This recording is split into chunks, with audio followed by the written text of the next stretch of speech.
네, 2022년 대망의 새해가 밝았습니다. 이 민년 새해 호랑이처럼 힘있고 능력 있는 역사를 이루실 하나님을 기대하고 소망합니다. 이 시간 누가복음 6장 말씀으로 우리가 은혜 받고 우리를 향한 하나님의 소망을 깊이 영접하기를 기도합니다. 제가 고등학교 1학년 때 있었던 일입니다. 어느 날 담임 선생님께서 저를 부르셨습니다. 제 글씨가 마음에 드셨는지 저를 우리 반 학급일지 서기로 임명해 주셨습니다. 저의 재능을 알아주시고 인정해 주시고 서기로 칭해 주신 선생님께 감사가 되었습니다. 그래서 저는 서기로 부르신 선생님을 기쁘시게 하고자 조선시대 사관처럼 365일 정성 들여 학급일지를 써서 선생님께 보고하였습니다. 선생님과 매일 독대해서 하루 일과를 대화를 나누고 이런 것이 참 영광스럽고 기분이 좋았습니다. 이처럼 누군가 나를 주목하고 좋은 자리로 불러준다는 것은 기쁘고 감사한 일입니다. 그런데 창조주 하나님께서 이 시간 우리를 부르십니다. 우리 한 사람 한 사람을 인격적으로 택하시고 복음의 사도요 목자로 칭하십니다. 캠퍼스 미션, 월드 미션, 귀한 사명을 이끌어갈 이 시대의 주인공으로 세우길 원하십니다. 오늘 말씀을 통해 우리가 부르심의 은혜를 새롭게 붙들 수 있기를 기도합니다. 파트 1, 내 손을 내밀라. 오늘 본문은 안식일에 일어난 두 가지 사건을 바탕으로 시작됩니다. 1절을 보시겠습니다. 안식일에 예수께서 밀밭 사이로 지나가실새 제자들이 이삭을 잘라 손으로 비비어 먹으니, 제자들이 예수님을 따라다니며 사명을 감당하느라 배가 많이 고팠나 봅니다. 그래서 안식일임에도 불구하고 밀 이삭을 보자마자 반사적으로 얼른 비벼서 입에 집어넣었습니다. 얼마나 배가 고팠으면 생밀을 저리 먹었을까 하는 마음이 듭니다. 그런데 이것을 본 바리새인들의 반응이 어떠합니까? 2절을 보십시오. 어떤 바리새인들이 말하되 어찌하여 안식일에 하지 못할 일을 하느냐? 바리새인들은 제자들이 안식일에 하지 못할 일을 했다고 날카롭게 비판하였습니다. 먹잇감의 약점을 노리는 하이에나들처럼 예수님과 제자들을 호시탐탐 주시하고 있다가 제자들의 약점을 잡고 물고 넘어졌습니다. 안식일 법을 이유로 들지만 그들의 마음에 예수님에 대한 미움과 시기가 가득하였습니다. 바리새인들의 이 율법적이고 악한 모습이 두 번째 사건에도 나타납니다. 6절을 보십시오. 또 안식일에 예수께서 회당에 들어가사 가르치실새 거기 오른손 마른 사람이 있는지라. 다른 안식일에 예수님이 회당에 들어가셨습니다. 그리고 회당에 모인 사람들에게 하나님의 말씀을 가르쳐 주셨습니다. 그런데 마침 그날 회당에 한 손 마른 사람이 있었습니다. 손이 말랐다는 것은 신경과 근육이 마비되어 손을 쓸 수 없는 상태가 된 것을 말합니다. 더욱이 그는 오른손이 마른 사람이었습니다. 우리가 살며 두 손을 사용할 때가 얼마나 많이 있습니까? 아침에 일어나서 세수하고 옷을 입고 밥을 먹을 때, 학교와 직장에서 글을 쓰고 타이핑할 때, 짐을 들고 나르며 심지어 신발끈을 묶는 등 크고 작은 모든 일상에서 우리에게 두 손은 정말 소중합니다. 손가락에 작은 상처라도 나서 손을 얼마간 쓰지 못할 때 우리는 이를 절감하곤 합니다. 제 후배 중에도 한 손이 마른 친구가 있었습니다. 오른손이 왼손에 비해 어린아이처럼 작고 오그라들어 한여름에도 늘 긴팔을 입고 감추고 다녔던 기억이 납니다. 본문에 나오는 이 사람도 말라버린 오른손을 감추고 다녔을 것 같습니다. 불편한 손으로 모든 일상이 태산을 옮기는 것 마냥 어려웠을 것입니다. 마른 손만큼이나 그의 마음도 그의 인생도 열등감으로 병들고 그 마음에 참 안식이 없었을 것입니다. 예수님은 이런 그를 보시고 긍휼히 여기셨습니다. 어찌하든지 그의 손과 오그라진 마음과 인생을 낫게 해주기 원하셨습니다.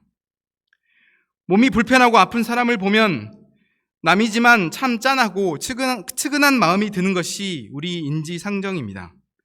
손 마른 문제로 인해 얼마나 어둡고 슬픈 인생을 살았을까? 어떻게 밥벌이는 하고 살고 있을까? 그런데 당시 종교 지도자들은 이 손 마른 사람에 대해 어떠한 생각을 가졌습니까? 7절을 보십시오. 서기관들과 바리새인들이 예수를 고발할 증거를 찾으려 하여 안식일에 병을 고치시는가 엿보니 백성들의 목자가 되어야 할 서기관과 바리새인들은 손 마른 사람을 예수님을 고발할 수단으로 쓰고 버릴 미끼로 삼았습니다. 몸이 불편한 사람에 대한 긍휼한 마음이라고는 눈꼽만큼도 없었습니다. 그저 이 사람을 이용해서 예수님을 해코지하고자 혈안이 되어 있었습니다. 8절을 보면 예수님도 이들의 악한 생각을 아셨습니다. 손 많은 사람을 이용해 예수님과 제자들을 함정에 빠뜨리고자 하는 악한 음모를 아셨습니다. 그럼에도 예수님은 손 많은 사람에게 일어나 한가운데 서라 말씀하셨습니다. 이를 통해 한 손 마른 사람을 치유하고자 하셨고 악한 종교 지도자들에게 도전하셨습니다. 그가 회당 가운데 서자 예수님은 종교 지도자들을 향해서 외치셨습니다. 9절을 보십시오. 예수께서 그들에게 이르시되 내가 너희에게 묻노니 안식일에 선을 행하는 것과 악을 행하는 것, 생명을 구하는 것과 죽이는 것, 어느 것이 옳으냐? 종교 지도자들은 안식일에 자신들이 만든 복잡한 안식일법을 지키는 것이 선을 행하는 것이라고 생각했습니다. 하지만 정작 그들은 율법적인 시각과 잣대로 악을 행하며 생명을 죽이고 있었습니다. 종교 지도자라는 교만에 빠져 도움이 필요한 백성들에 대해 무관심하였습니다. 인자는 안식일의 주인이니라. 예수님은 안식일을 제정하신 분이십니다. 그러므로 예수님이 안식일에 무엇을 하시는가 잘 배워야 합니다. 예수님은 안식일에 한 손 마른 사람을 치유하셨습니다. 한 손이 말라서 비틀어진 인생을 고치시고 회복시키시고 그 마음에 참 안식을 주셨습니다. 어떻게 이러한 일을 행하셨습니까? 예수님은 아프고 병든 그 인생에게 말씀하셨습니다. 내 손을 내밀라. 일어나 한가운데 서라는 말씀도 부담스러운데 내 손을 내밀라. 이 말씀은 너무 부담스러운 말씀입니다. 누구에게나 보이고 싶지 않은 나의 연약한 치부를 만인 앞에 드러내는 것은 고통스럽고 수치스러운 일입니다. 그러나 그는 순종했습니다. 그가 그리하매 그가 예수님의 말씀에 순종했을 때에 어떤 일이 일어났습니까? 그가 그리하매 그 손이 회복된지라. 그가 예수님의 말씀에 순종하여 일어나서 손을 내밀었을 때에 오그라진 손이 펴지게 되었습니다. 메말랐던 혈관에 따뜻한 피가 흐르기 시작했습니다. 손을 폈다 당겼다, 올렸다 내렸다, 앞으로 돌렸다, 뒤로 돌렸다, 자유롭게 움직이게 되었습니다. 이제 박수도 치고 친구들과 가위바위보도 할 수 있게 되었습니다. 죽은 신경들이 살아나고 말랐던 근육들이 새롭게 소생되었습니다. 이는 실로 전능하신 창조주 하나님만이 하실 수 있는 기적의 역사입니다. 한 손 마른 자를 고쳐주신 예수님은 진정 전능하신 창조주시요 안식일의 주인이 되십니다.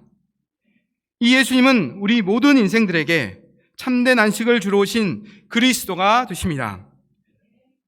이 예수님 앞에 나아가서 말씀을 듣고 순종하기만 하면 우리의 메마른 내면이 회복됩니다. 모든 열등감, 자의식, 패배주의, 운명주의 요소를 벗어버리고 하나님의 영광을 드러내는 건강한 인생을 살 수 있습니다. 능력 있는 인생을 살 수 있습니다. 오그라진 인생이 아니라 활짝 펴진 인생, 역동적이고 힘있는 인생을 살 수 있습니다. 이 사건을 통해서 예수님이 주시고자 하시는 메시지가 무엇입니까? 율법의 본래 정신은 선을 행하는 데 있다는 것입니다. 사랑을 베풀고 생명을 살리는 데 있다는 것입니다. 사람을 살리는 것은 법이 아닙니다. 바로 사랑입니다. 그러나 바리새인들은 예수님의 역사를 이해할 수 없었습니다. 그래서 11절에 보면 노기가 가득하여 예수를 어떻게 할까? 어떻게 하면 제거할 것인가? 서로 의논하였다고 했습니다. 예수님은 안식일에 한 사람이라도 살리고자 목숨을 걸고 도전하셨습니다. 그러나 바리새인들은 안식일의 주인 되시는 이 예수님조차도 죽이고자 혈안이 되어 있었습니다. 이처럼 완악하고 굳어있는 시대를 바라보시고 예수님은 너무나 마음이 아프셨을 것입니다. 이때 예수님은 무엇을 하셨습니까? 예수님은 하나님 앞에 나아가 기도하기 시작하셨습니다. 12절 말씀을 다 함께 읽어보겠습니다. 시작. 이때에 예수께서 기도하시러 산으로 가사 밤이 새도록 하나님께 기도하시고. 예수님은 시대에 대한 깊은 문제의식 가운데 밤이 새도록 기도하셨습니다. 죄를 회개하기보다 분노하는 이 시대, 이기적이고 완악하고 병든 시대, 영적 지도자들마저 영적 소경이 되어버린 시대, 그 가운데 목자를 잃고 양들이 유리방황하는 시대, 마귀의 먹잇감이 되어버린 시대, 한 손만이 아니라 그 내면의 모든 세포가 썩어 문드러져 버린 시대를 위해서 몸부림치는 기도를 감당하셨습니다. 예수님이 이처럼 밤이 새도록 절박하게 기도하신 후에 잡은 방향이 무엇입니까? 파트 2, 12제자를 세우신 예수님. 13절을 보시겠습니다. 13절 말씀을 다 함께 읽겠습니다. 시작. 밝음에 그 제자들을 부르사 그 중에서 12를 택하여 사도라 칭하셨으니. 기도 후에 빛이 찾아옵니다. 밤이 새는 고된 기도의 씨름 후에 드디어 새벽이 오고 찬란한 아침 해가 심령에 환하게 떠오릅니다. 예수님은 깊이 있는 기도를 통해 분명한 영적 방향을 세우셨습니다. 어둡고 암울한 이 시대를 바꾸고 구원하기 위한 구체적인 대안을 제시하셨습니다. 그것은 바로 제자들을 부르시고 12를 택하사 사도라 칭하시고 세우신 것입니다. 예수님은 먼저 제자들을 부르셨습니다. 제자는 자기 유익에 따라 모였다가 흩어지는 무리들과 달리 예수님을 지속적으로 따르는 사람들입니다. 예수님은 무리와 제자를 구분하셨습니다. 왔다 갔다 하는 뜨내기 무리들을 부르지 않으시고 지속적으로 예수님을 따르는 제자들을 부르셨습니다. 무리는 예수님의 말씀을 듣기는 하지만 예수님의 가르침에 뿌리를 내리지는 않습니다. 오병이어 기적 때 떡을 먹은 장정이 5,000명이었습니다.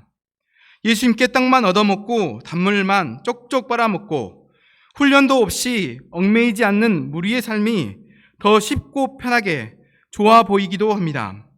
그리스도를 머리로 한 교회에서 정착하여 그 교회를 섬기는 일원이 되려면 거쳐야 할 훈련들과 섬기고 헌신해야 될 요소들이 많이 있습니다.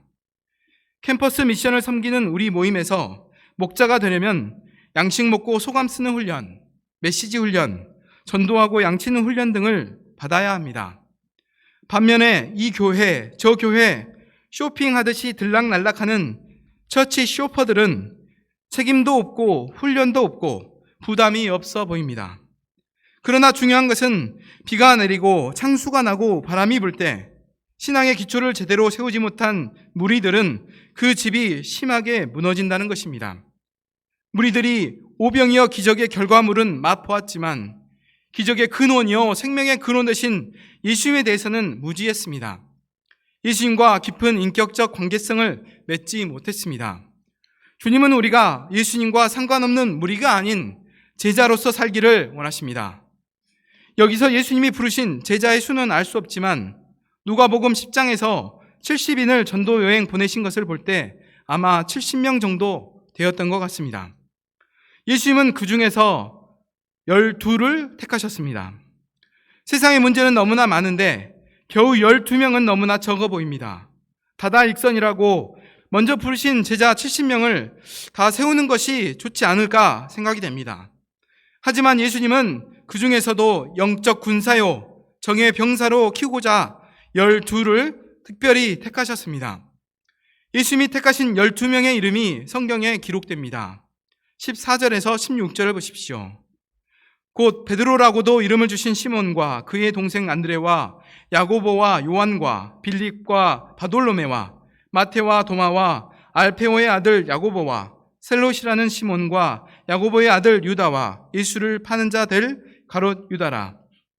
택함을 받은 12명의 스펙을 볼 때 대부분 갈릴리 변방 출신으로 그렇게 유능한 자들이 아니었습니다. 본문의 밀 이삭 사건에서 나온 것처럼 그들은 먹는 것을 좋아하는 자들이었습니다. 예수님의 중보기도 요청이 무색하게도 한시도 깨어 기도할 수 없었던 눈꺼풀이 무거운 자들이었습니다. 바리새인 서기관들처럼 명석하거나 똑똑하지도 않았습니다. 이처럼 성경에 감히 이름을 올릴 수 없는 촌부들인데 예수님은 어떤 기준으로 이 12명을 택하셨을까요? 마가복음 3장 13절에 보면 예수님은 산에 오르사 자기가 원하는 자들을 부르시니 나온지라 라고 말씀하고 있습니다. 예수님은 자기가 원하는 자들을 부르셨습니다. 별 볼 일 없는 그들을 예수님은 원하셨습니다. 예수님께서는 왜 그들을 원하셨을까요? 왜 그 12명을 특별히 눈여겨보시고 제자로 키울 만하다라고 판단하셨을까요? 먼저 12제자들은 연약하고 허물은 많았지만 순수했습니다. 밤이 새도록 고기잡이를 하였지만 한 마리도 고기를 못 잡았는데 깊은 데로 가서 그물을 내려 고기를 잡으라. 그렇게 예수님이 말씀하시자 말씀에 의지해서 그물을 내리겠습니다. 순종할 만큼 그들은 순수했습니다. 또한 그들은 배우고자 하는 열정이 있었습니다. 예수님의 부름을 받고 예수님을 배우기 위해 기꺼이 모든 것을 버리고 주님을 따르는 결단을 하였습니다. 머리 둘 것 없이 사역하신 예수님을 따라다니며 안식일에 밀 이삭을 자가 먹어야 할 만큼 배가 고프고 쉼이 없었지만 예수님이 가시는 그 길을 열심히도 따라갔습니다. 무엇보다 그들은 종교 지도자들과 달리 겸손했습니다. 그들은 예수님께 책망을 들으면 그것을 인정하고 회개할 줄 알았습니다. 수제자 베드로는 사단이라는 말까지 들었지만 상처받았다고 보따리 싸지 않고 회개하고 예수님을 따르고자 하였습니다. 예수님이 보시기에 그들은 새 부대들이었습니다. 겸손하고 순수하고 배우고자 하는 열정이 넘치는 그들에게서 예수님은 위대한 가능성을 보셨습니다. 그래서 그들을 부르시고 택하시고 사도라 칭하셨습니다. 사도는 보내심을 받은 자라는 뜻입니다. 오늘날로 하면 대사라는 말입니다. 대사 앰베서더는 국가를 대표해서 외국에 파견되는 외교관입니다.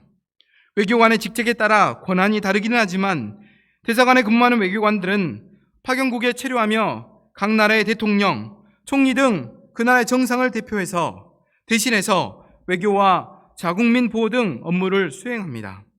예수님은 12명을 사도, 즉 하나님 나라의 대사로 칭하셨습니다. 한 나라의 외교관이 되려면 아주 어려운 외무고시를 합격해야 합니다. 하물며 하나님 나라의 대사인데 세계적이고 심오한 시험을 통해서 선발해야 할 것 같습니다. 하지만 무시험으로 오직 은혜로 12제자들은 사도로 칭함을 받았습니다. 하나님은 오늘날 이 시대에도 이 바리새인과 서기관들처럼 아는 것이 많고 말 잘하는 사람을 찾고 계시지 않습니다. 말은 잘 못하고 아는 것은 좀 부족하고 허물이 많아도 겸손한 자, 순수한 자, 배우고자 하는 열정이 있는 자를 택하십니다. 그들을 사도라 칭하십니다. 그들에게 하나님의 말씀을 맡기시고 천국 열쇠를 쥐어주십니다. 신학을 공부한 것도 아니고 성경 지식이 부족하고 어학도 딸리지만 캠퍼스에 나가서 선교지에 나가서 복음을 전하고 양들을 회개시켜 돌이키게 하는 목자요 선교사로 사용하여 주십니다. 그러면 사도는 구체적으로 무엇을 하는 것입니까? 17절에서 19절에 보면 예수님은 제자들을 데리고 내려오셔서 무리들에게 말씀도 가르치시고 귀신도 쫓아내시고 병도 치료해 주셨습니다. 즉 예수님은 제자들과 함께 사람을 영육간에 구원하고 살리는 일을 하셨습니다. 하나님의 말씀으로 사람을 살리고 구원하는 일, 이것이 바로 복음의 사도가 해야 할 일인 것입니다. 말씀을 묵상하며 한 손 마른 자와 같이 어둡고 소망 없던 제 인생 가운데 찾아오신 예수님을 다시 만나게 됩니다. 다니던 초등학교에 낡고 얼룩진 작업복을 입고 오신 아버지를 멀리서 보고 누가 볼까 부끄러워 숨어버렸습니다. 네 식구가 각에 딸린 작은 상하방에 사는 것이 초라하게 느껴졌습니다. 가난에 대한 열등감과 비교의식으로 저는 소심하고 병든 인생을 살았습니다. 그러나 이런 죄인에게 98년 사랑의 예수님께서 말씀으로 찾아오셨습니다. 마가복음 5장 내 이름이 무엇이냐 말씀을 통해 모든 죄악에서 나를 구원하신 예수님을 만났습니다. 말씀을 통해 열등감과 비교의식이 나음받고 전공과 사명을 믿음으로 도전하고 승리하는 체험을 하였습니다. 돈눈에 되신 주님으로 인해 뛰노는 송아지처럼 기쁨이 충만하였습니다. 하지만 원하던 직장에 들어가고 마음이 교만하고 부유해져 하나님의 품을 떠나 죄를 많이 지었습니다. 세상에서 여러 자매를 만나고 한 자매와 결혼을 전제로 깊은 관계를 맺었습니다. 그러나 인간적이고 육신적인 관계들은 모두 깨어졌고 내면의 죄로 인한 상처와 수치심만 남게 되었습니다.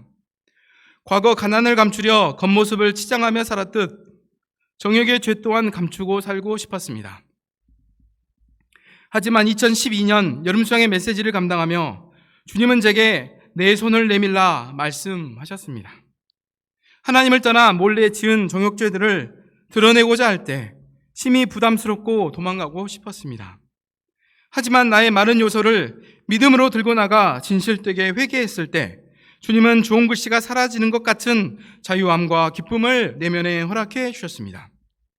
내 병든 손을 내밀었을 때 동이성에서 먼 것 같이 죄인의 죄가를 멀리 옮기시고 죄인의 심령에 죄사함의 은혜와 평안을 주시는 은혜를 체험하였습니다. 돌아볼 때 예수님은 열등감, 비교의식, 정욕으로 오그라진 제 인생 가운데 때마다 찾아오시고 회복시키시고 건강한 인생, 능력 있는 인생을 살도록 은혜를 주셨음을 깨닫습니다. 그러나 말씀을 준비하며 불의한 시대에도 어찌하든지 생명을 살리고 구원 역사를 이루고자 하시는 예수님을 통해서 죄인이 양들을 향한 심정이 없고 제자 양성에 대한 소망이 없는 모습을 발견하게 되었습니다. 하나님은 부족하고 허물진 자를 캠퍼스 목자요 성경 선생으로 세우셨습니다. 그러나 죄인은 나이와 코로나 상황들을 핑계하며 생명 구원 역사에 무관심하였습니다. 하지만 말씀을 묵상하며 현실과 상황과 연약한 자신에게서 눈을 들어 예수님을 바라보게 하셨습니다. 예수님은 암울한 시대를 보며 한탄만 하거나 손 놓고 있지 않으셨습니다. 예수님은 기도하셨습니다. 기도하시되 새벽을 지나 아침이 오기까지 어둠을 뚫고 빛이 임하기까지 기도하셨습니다.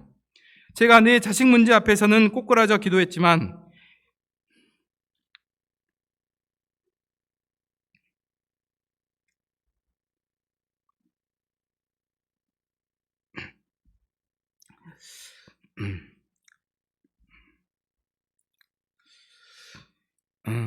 병든 양들을 위해 억울한 이 시대를 위해 저의 영적 무자함에는 영적 아들이 없음에는 애통함이 없었음을 깊이 회개합니다. 제가 먼저 기도에 힘쓰며 기도하신 예수님을 배울 수 있기를 간절히 기도합니다. 코로나 시대에 사방이 막혀 있는 것 같습니다. 그러나 우리의 하늘은 열려 있습니다. 우리는 열린 하늘을 향해 손을 들고 입을 열어 기도할 수 있습니다. 2022년 우리가 시대와 캠퍼스를 품고 절박하게 뜨겁게 기도하는 공동체가 되기를 간절히 기도합니다. 만 가지가 부족할지라도 힘써 기도함으로 하나님의 지혜와 능력을 덧입기를 간절히 기도합니다. 예수님은 또한 소수의 제자들을 사도로 세우시고 이들을 중심으로 하나님의 복음 역사를 이루셨습니다. 그리할 때 소망 없어 보이는 제자들이 예수님이 가신 후에 놀라운 사도행전 역사를 이루는 주역이 되었습니다. 예수님이 부르시고 세우신 12 제자를 통해 십자가 복음이 만방에 전파되게 되었습니다. 하나님의 역사는 다수가 아닌 소수의 역사입니다. 분명한 한 사람을 세우는 역사입니다. 저희 모임도 1:1 역사, 한 영혼을 살리는 사역에 집중합니다. 선교지에서 일평생 한 사람을 돕고 제자로 세우기 위해서 고군분투하시며 수고하시는 선교사님들을 보면 수고하시는 진심과 노력에 비해 아웃풋이 너무 작지 않나 그런 안타까움이 제 마음에 있었습니다. 하지만 그 한 사람이 변화될 때 그 가정이 변화되고 사회가 변화되고 그 나라가 변화됩니다. 그 시대를 살리는 것은 바로 나의 한 영혼을 살리는 것에서 시작됩니다. 2022년 새해에는 우리 각자가 사도로 부르심을 깊이 영접하고 손 마른 자와 같은 한 양을 사랑으로 돕고 섬기기를 간절히 기도합니다. 하나님은 장성 황룡면 시골 출신인 저를 젊은 날 부르시고 세계 지성인을 섬기는 목자로 세워주셨습니다. 보면 볼수록 사랑스럽고 저와 천생배필인 준경 목자님과 늘 웃음꽃이 만발하는 가정교회를 이루어 주셨습니다. 때마다 작은 은사를 드려 시온성 찬양 역사에 저를 사용하여 주셨습니다. 우리 가정이 일하랴 공부하랴 분주한 가운데에서도 오병이어 진심을 드릴 때 여러 양들을 섬기고 이중의 형제가 과기원 UBF 부회장이요 든든한 동역자로 성장하는 은혜를 허락해 주셨습니다. 천사보다 귀한 원스피릿 파트 하나님의 등불교회 동역자들과 함께 역사를 섬기는 은혜를 주셨습니다. 돌아볼 때 영육간에 하나님이 주신 은혜가 너무 크고 과분함을 고백합니다. 죄로 병들고 오라진 제 인생을 복음의 다리미, 말씀의 다리미로 쫙 펴주시고 정복하고 다스리는 인생, 승리하는 인생으로 변화시켜 주신 주님의 은혜를 이 시간 할렐루야 찬양합니다. 제가 새해에는 하나님이 주신 은혜에 감사함으로 매일 동역자들과 양들을 위해 기도하고자 방향을 잡습니다. 365일 양식을 먹어 영력을 덧입고 매주 토요일 전도하며 한 양을 섬기기를 기도합니다. 결론입니다. 우리는 하나님의 택함을 받은 자들입니다. 우리가 바로 이 시대를 바꾸고 살릴 소망입니다. 우리가 같이 한번 외쳐보겠습니다.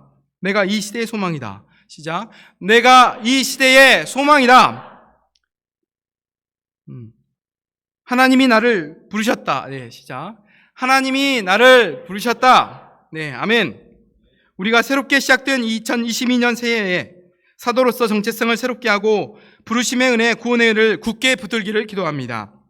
날이 새도록 기도하신 예수님처럼 합심하여 기도하며 한 영혼을 생명의 세계, 말씀의 세계로 인도하여 생명구원 역사를 흥왕히 이룰 수 있기를 간절히 기도합니다.